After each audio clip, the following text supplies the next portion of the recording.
To Ayer now. There were severe thunderstorms earlier this morning. Take a look at what they did. Holy cow, sky overhead showing really what was a path of destruction. WBZ's Paul Burton live, and Ayer's crews work to clear the areas ahead of the next storm system. Paul, what are you seeing there?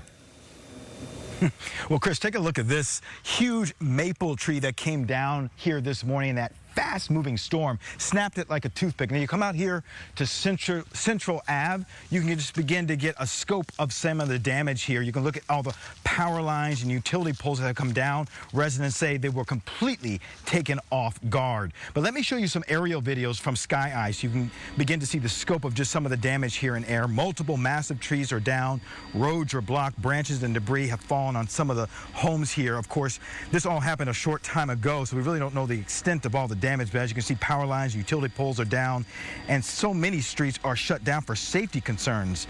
Several residents in this area say they are still without power. I spoke with two neighbors.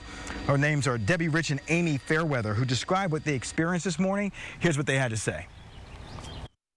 It was crazy. It just came out of nowhere. I didn't even know we were getting rain today, and I was just getting ready for work, and it just like this thundering, like, I don't know, noise. So I looked out the window and the hail was bouncing all over the place. Then I saw all the trees down, and the rain was just coming like in sheets, and it got very dark. It was very loud. It was definitely something. And I looked out and I was like, holy moly.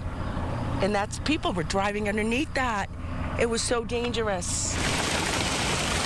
I've never seen a storm like this here in my life. How fast was it? How strong was it?